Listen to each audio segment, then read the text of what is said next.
Joel García, abogado de Juan Pablo Guanipa, se pronuncia. Y exclusivamente por los sucesos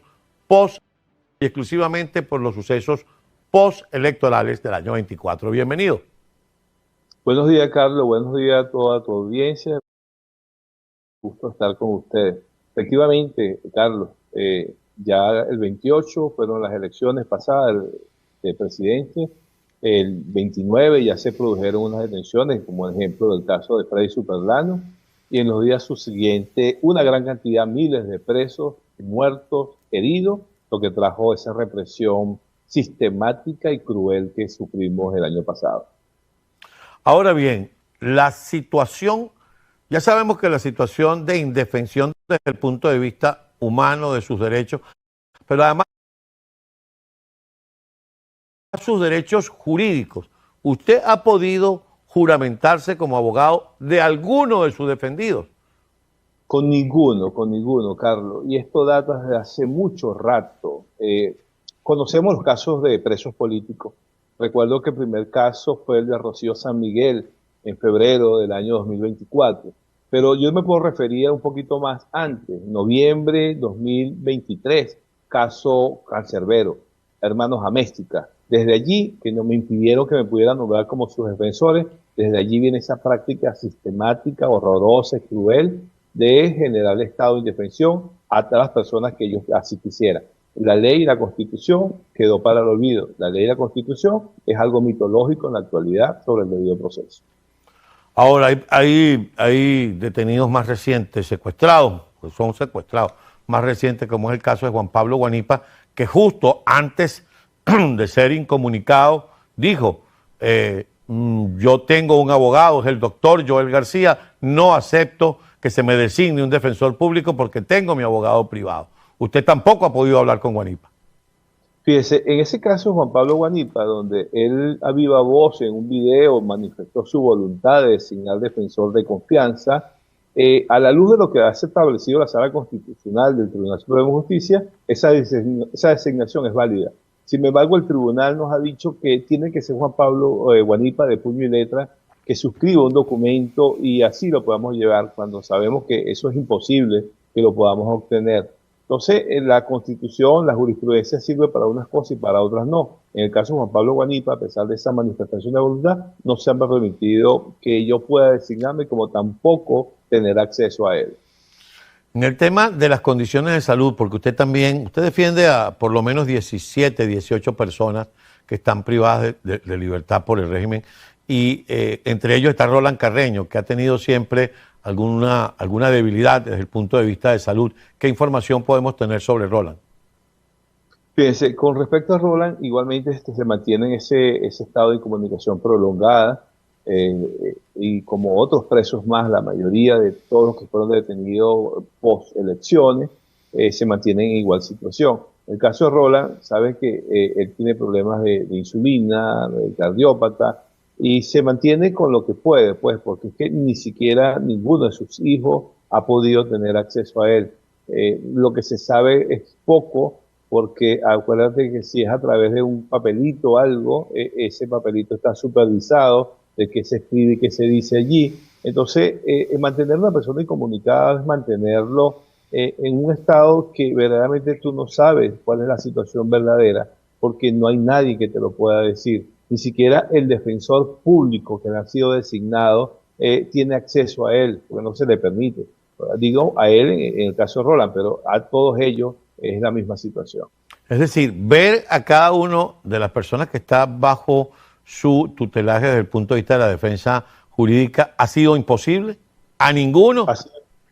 A ninguno. En el caso de Juan Pablo Guanipa, bueno, a su hijo le permitieron verlos unos minutos. Sin embargo, esto no subsana la violación al derecho humano. ¿Dónde lo vio? ¿Él está en el helicoide? No, él está en la PNB de Mari Pérez. Imagínese usted, en un lugar que en teoría no es un centro de reclusión, ¿no? No es, pero ahí lo mantiene porque la idea creo que debe ser que no se pueda comunicar con otros presos. Rocío San Miguel presentaba un tema de una fractura de un hombro. Pasaron muchos meses antes de que le dieran las primeras atenciones médicas. ¿En qué estado se encuentra eso con Rocío San Miguel? Mire, creo que la situación es idéntica. Se sigue con sus problemas de salud, al igual que todo, porque es que es difícil hablar de un preso político en particular, porque verdaderamente todos estaban bajo la misma situación. Ayer escuchaba a Aurora, la esposa de Freddy Superlano, que sus hijas no saben de qué es su paradero, su papá, cuando sabemos que la Ley Orgánica de Protección de Niños y Adolescentes, donde se establece que el interés superior del niño no se le ha permitido ver a su padre. Eso es cruel, eso es un trato verdaderamente cruel, lo que se está haciendo no solamente con el preso político, sino con todo el contexto familiar, que es el que más sufre, porque está en un estado de incertidumbre, es como estar en un cuarto oscuro sin saber qué va a pasar. Esa es la situación de Aurora, del caso de Perkin Rocha, del caso de Américo de Gracia, de todos ellos, de Biagio Pirelli, de Luis Omasa, se encuentran en esa situación. Veía también estos días la hermana de Luis Omasa recibiendo la ropa sucia de Luis, donde tenía unas manchas de sangre a la altura de las axilas. ¿Qué estará pasando con Luis? No se sabe. Entonces es una situación totalmente tenebrosa, cruel y que es violatoria a todas las formas de derechos humanos. Que usted tenga conocimiento, doctor García, cuando se produjo la excarcelación reciente, hace unos días atrás, ¿se manejó la posibilidad de que alguno de sus defendidos saliera? Es que caramba, toman esas decisiones. Por lo menos los defensores no participamos en una reunión alguna de ellos.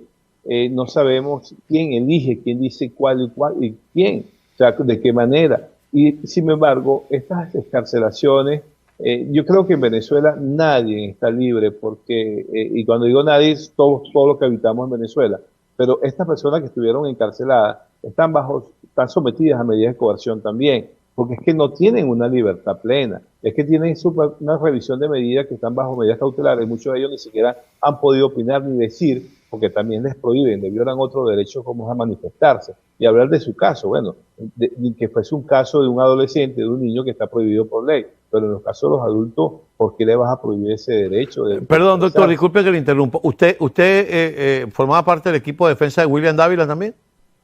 Sí, el caso de William Dávila. ¿Y usted se enteró al igual que todo el mundo por la prensa que había sido liberado? O mejor dicho, escarcelado.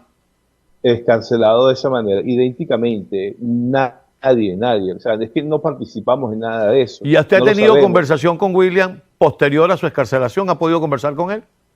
No, hablé con el hijo. El hijo no he querido hablar, o sea, no hemos podido hablar con él, esperando que por favor se recupere de toda esta situación y ya tendremos momento para conversar.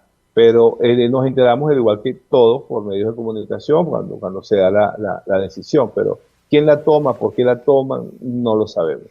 Ahora, cuando hemos ido, amigos que nos están viendo en este momento, y el doctor García, cuando hemos ido revisando nombre por nombre, el doctor García, reitero, está en oficio de defensa de casi 20 privados de libertad de forma ilegítima. Y hemos querido revisarlo todo porque yo creo, y dígame usted si estoy equivocado, que hablar de estos 17, 20 personas que usted defiende es hablar de los 900 y pico, de los 1000 y pico presos políticos que hay en Venezuela. La circunstancia es exactamente la misma para civiles y militares. Sí, mira, creo que las excepciones que le han permitido defensa son mínimas, ¿no? Son mínimas. Esto es extensivo a todo el resto. Tanto es así que se creó un área de defensoría pública especial para estos casos, ¿ok? Incluso se crearon tribunales especiales de terrorismo en materia de responsabilidad penal del adolescente, precisamente para atender de manera cerrada todos estos casos. Entonces es un patrón, ¿verdad?, sistemático, reiterado hacia este tipo de presos, y el caso de las personas que a mí me han llamado para que forme parte de su defensa no es la excepción, están todos por igual. Esta situación está siendo documentada a nivel de los organismos de derechos humanos internacionalmente. ¿Qué podemos esperar? Mira, lamentablemente, como usted lo dice, los organismos internacionales están documentando todo ello. Sabemos que la Oficina del Alto Comisionado para los Derechos Humanos, la Misión de Determinación de Hechos, están documentando ello.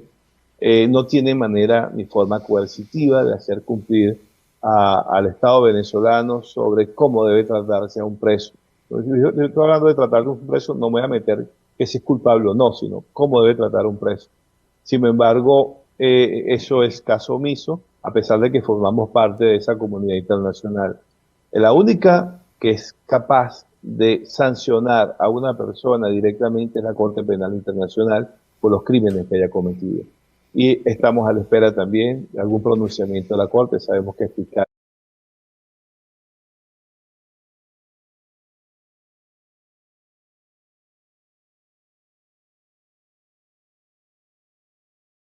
está separado de su cargo.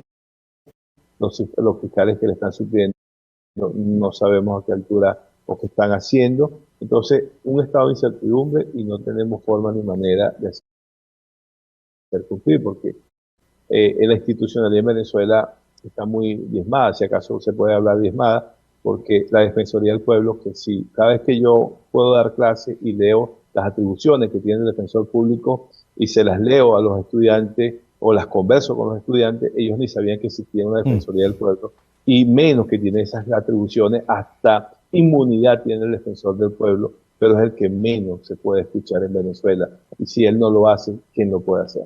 Absolutamente. Lamentablemente se nos terminó el tiempo dispuesto y ya sabe también que usted tiene agenda. Le agradezco mucho porque esto ha servido, si se quiere, un poco para actualizar a la audiencia sobre la situación de nuestros presos políticos. Espero que tengamos pronto una nueva conversación y que sean mejores condiciones. Y le agradezco mucho, mi querido doctor, que se haya tomado estos minutos para conversar con nosotros. Gracias, Carlos, gracias. Un gran abrazo. Amigos, el doctor. Muy bien, entonces escuchábamos a Joel García, abogado de Juan Pablo Guanipa y de 20 presos políticos más. Él ha hablado justamente de cómo es que es el modus operandi del régimen, los incomunica, ni siquiera el defensor público tiene acceso a la situación de los presos, ¿no? Como mencionó, lo que estaba pidiendo el TSJ para que Joel García pudiera representar a Juan Pablo, tal como lo dejó claro Juan Pablo Guanipa, designándolo como su abogado de confianza, es que Juan Pablo Guanipa tenía que escribir con su puño y letra un escrito dirigido justamente para que pueda representarlo Joel García en estas acusaciones que tiene el régimen en contra de Juan Pablo Guanipa, ¿no? Entonces, increíble pero cierto. Algo que también mencionó es que ha podido verlo su hijo Ramón Guanipa a Juan Pablo unos cuantos minutos y él se encuentra en la PNB Mari Pérez, ¿no? También habló de Rocío San Miguel. Hemos escuchado entonces al abogado, ¿no?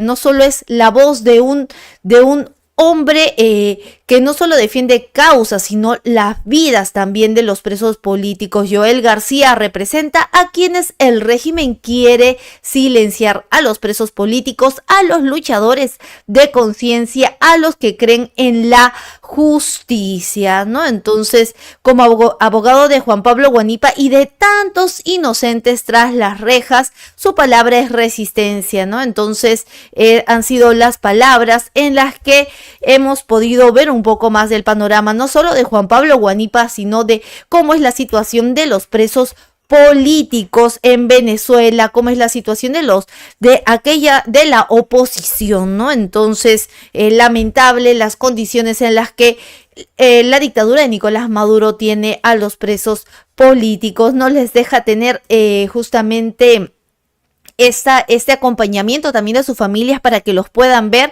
Ellos su modo es simplemente separar a las familias, tenerlos en un lugar en donde nadie sepa, justamente como una especie de tortura, tanto para el detenido como para la familia. Así actúa la dictadura de Nicolás Maduro en un país donde ni siquiera el defensor del pueblo habla. Como ha dicho, el defensor del pueblo tiene inmunidad en contra de la dictadura, pero obviamente el defensor del pueblo trabaja para el régimen. El defensor del pueblo no defiende al pueblo, defiende a la dictadura de Nicolás Maduro. Estamos observando cómo es que no se respetan las leyes en Venezuela, ¿no? Entonces, lamentable la situación no solo de Juan Pablo Guanipa, sino de cientos de venezolanos que se encuentran presos justamente en estas cárceles por simplemente haber levantado la voz contra el régimen. Lamentable, pero cierto.